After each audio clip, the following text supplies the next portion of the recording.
there's a bubble. How do you know? Trust me, call Venet, buy 50 millions in swaps on the MBS. What do we got? Garibaldi 4 triple B. Mark, you sure? Yeah, it's time to call bullshit. Bullshit on what? Every fucking thing. What is going on, YouTube? It is a bubble, more specifically a boom bust bubble. Guys, I went ahead and modernized Dow Theory's 3 phases of the bear market to show you the 3 phases of the boom bust bubble, because I do believe we are in a bubble cycle. And I want to show you the best way to trade this, because one of the top questions people keep asking me is, do I ever long? Well, the primary trend is down, so the risk is always going to be to the downside for the most profitable trades. But you get massive bear market rallies, and I want to show you how to spot these rallies. We're going to look at the upcoming pivot dates, and we're going to look at the targets here for where the S&P can get to. I also threw on the Russell just to do a recap, as well as the NASDAQ, okay?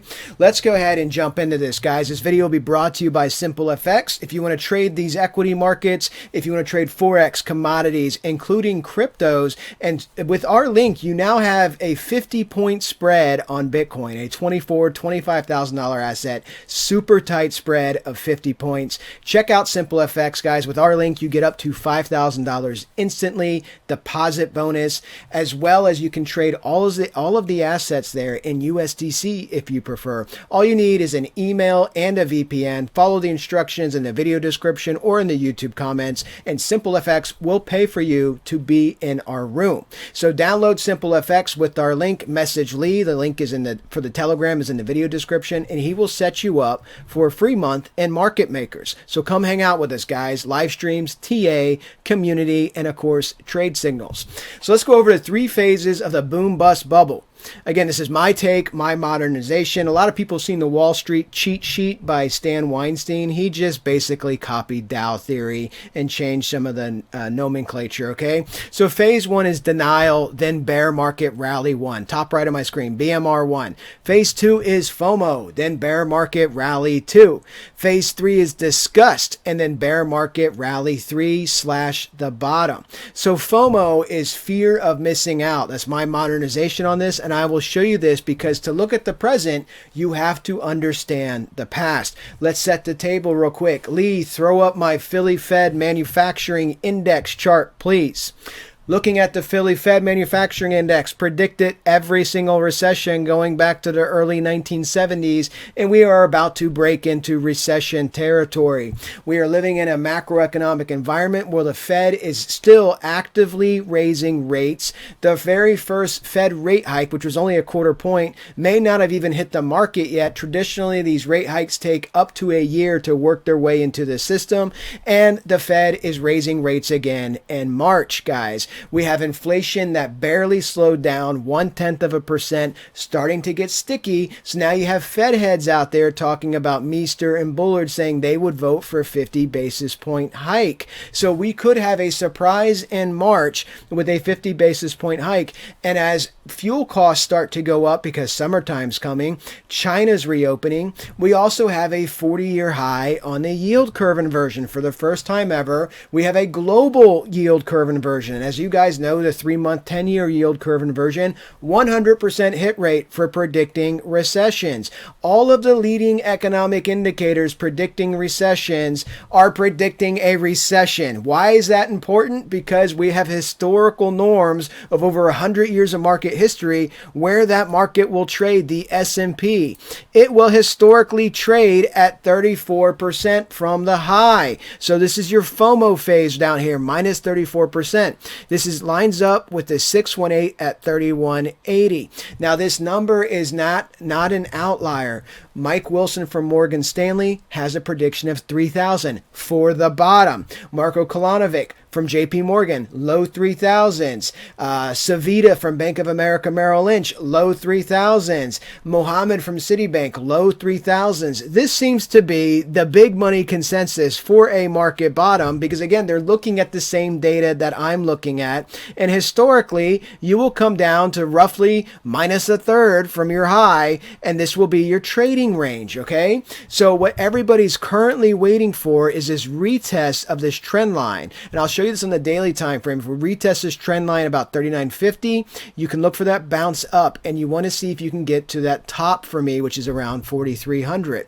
But guys, the phases here are very important. Phase 1, denial. You hit this, okay? This was minus 27%, coincides with the 486 fib, 35.28. This is a simple fib retracement from the pandemic low to your all-time high.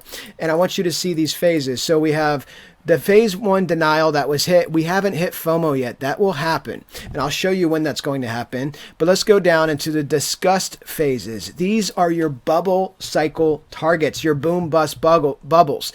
Minus 55% coincides with the 1 fib at 21.74. You hit this in .com. You hit this in the Great Financial Crisis.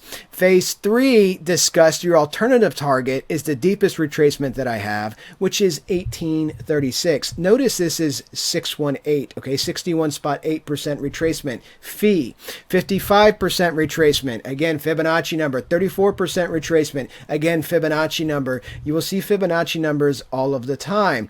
You guys have heard me talk about esoteric concepts such as the equinox states. You're going to see this when I show you this on .com and Great Financial Crisis. These are two lines in gray. So in October, the fall equinox happens in September. Date changes year to year, but it's always late September. Spring equinox happens in late March. Date changes year to year, but always late March. Okay, so you have your fall equinox, gave you the October rally, October 10th. These are key vibrational pivot points. And your spring equinox is slated for March 20th. Now, what's interesting is the CPI comes out March 14th, and we had trouble on this last CPI. We may have a very sticky inflation number around that 6% range, okay? And if we do, historically, the Taylor rule, you have to have real Fed funds rate above inflation to be restrictive on inflation. So you're going to see the Fed keep easing and pushing its way up to that 6%, praying to God, hoping that the inflation rate will keep coming down to get under the Fed funds rate. But it looks like it's going to be sticky between that 6 and 6.4% range. So it's going to be really key, guys. You cannot make this up. Spring equinox, March 20th. The Fed is meeting March 21st, March 22nd. If this could potentially be your top, you come down, retest the trend line, you get hung up back here, or you go up to 4,300. This could be your trigger for your top and then your eventual sell-off, okay? You'll lose a trend line and fall down. This quadrant of late March, early April could be your bottom for the market down there in that FOMO range. So we have to pay attention to the price action. But let's go back in time. Let's go back in time. This is MySpace. This is old school stuff. I was in my young 20s. So this is old school stuff. Look at the key pivot dates first of all. All of these green lines are the equinox states. Now, you guys know in the current run-up on the S&P typically averages post the Great Financial Crisis about 10% returns a year, 10%. This was a bubble. Everybody acknowledges this was a bubble in .com. And look what the S&P did in the same time frame. The same time frame, mind you, a little bit less than 2 years. The same time frame in .com, it went up 70%. So you almost doubled. In the current time frame, you almost doubled the bubble run-up, the consensus bubble run-up for the .com bubble. 70% run-up. And when did this bottom happen? Fall equinox, shortly after, October 5th. When did the market top? On the day of the spring equinox, March of 2000. When did the market start to sell off? And the fall equinox in September. And look at every single key pivot point in the market, guys. Every single key as you level down from denial to FOMO to phase 3, to FOMO down here to phase 3 discussed over here. Every single key pivot point was a spring or a fall equinox, either giving you tops or giving you bottoms in the marketplace, okay? Very, very key to understand. These equinox dates, you will just hear them on the business news say, well, well, we have some tough seasonality ahead of us, or we have some strong seasonal winds behind us. These are the equinox states. I don't know why they don't just say that, but that's what they are, because when you look at the historical patterns, they're there over and over again, okay? Let's go ahead and look at this, though, because I want you guys to understand how to trade, where to long in these markets.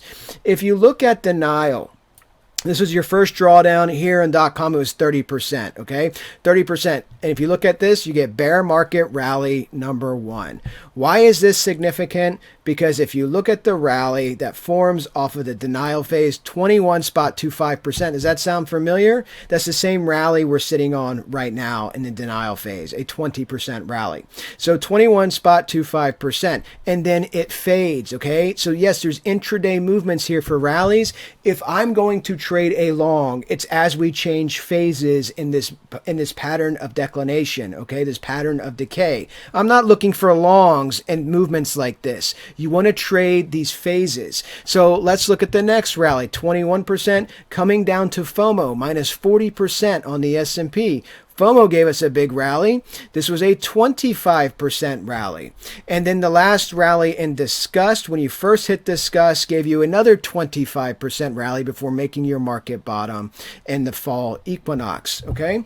So this is what you're looking at, market symmetry, 21, 25, 25. This is why I do believe when we come down to that low 3000s target, 3180, 3200, whatever it may be, you're going to see a 20 to 25% rally to the upside, and that's the rally I want to trade. And then I will be shorting when we make a top. And if you look at this in .com perspective, guys, here's your trend line from the all-time high, just like we have now. This is exactly where you are right now in the perspective. You broke out above the trend line. You're looking for this retest of the trend line. And in .com, you got back up to a co-equal high, and then you cratered with your pivot here in the spring equinox. Coincidence? I don't know. I mean, this could literally be playing out the exact same way, which is absolutely incredible. Your spring equinox could be your pivot off your high to your next downturn, okay?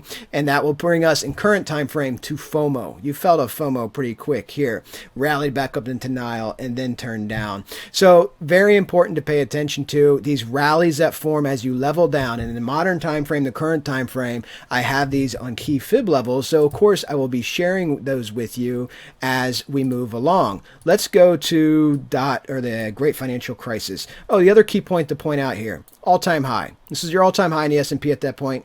1574. Notice that is March of 2000. Look how long it took you to break the all-time high, and it was one candle. One candle got you up to 1586. You broke it by $12, and it took you 7 years. Okay, you have to understand when bubbles pop, they take a long time to recover, which is why I think our all-time high is going to stand for the rest of the decade. Here we are in 2023, but I think it will stand for the rest of the decade because of all the stimulus that it was required to move us 120%, 6xing our 2-year returns. Let's look at the key equinox dates here as well. Your all-time high, once again in the market, happened in the quadrant of the fall equinox, a couple weeks after the fall equinox. Your market bottom here for a rally happened in the spring equinox in denial. And then, of course, the fall equinox gave you a trigger sell-off. And then the spring equinox in March was your discussed phase, your market bottom, S&P 666. Okay? So these are very important dates to track, your equinox dates. And here again is your trend line from the all-time high, breaking the trend line, retesting it, falling beneath it, but getting back above it, and then rolling over and cratering. Remember, this was a housing bubble. This was not an equities bubble, but it took equities with it for a massive decline. Phase 1 denial had you down 20%. Phase 2 FOMO giving you a massive rally once again, guys. The FOMO rally, which is the phase we're coming up to in our current time frame, this was a 28% rally, 27.5% rally. This is a massive rally on that one candle. And then look at this. Yes, you have movements up and down, up and down. This is the rally I want off that FOMO level. When we hit that low 3000s, and I'm going to share that with you where I think the quadrant target is, that's the rally I'm looking to chase because that could be a massive move. I expect it to be a massive move with all the big money chasing that rally. Eventually, this rally fails, brings you down to your discuss level target, minus 58%, guys. So you see minus 55% is not unrealistic. Equinox dates, esoteric principle, extremely important in the marketplace. You have it coming up. March 20th is the spring equinox. The Fed meets the day after. The day after. Again, make this up. I mean, absolutely incredible if this plays out the same way. Let's look at this on the daily time frame, guys. Daily time frame. We're on Wyckoff, been over this many times. Here's our trend line from the all-time high. Here's your breakout above the trend line, right? What we need to do in Wyckoff is flip above that 4195 range, 4200, flip above and pivot to the upside. To get this pivot, most likely you're going to have to come down to retest the trend line, bounce back up, and then come out. Now, you could just make your co-equal high like you did in 2000 and have a massive double top structure, right? Then you have this double top structure and then lose that, or you could pivot out and come up to the upside, in which case you guys have seen my upside targets of my chameleon pattern many times now.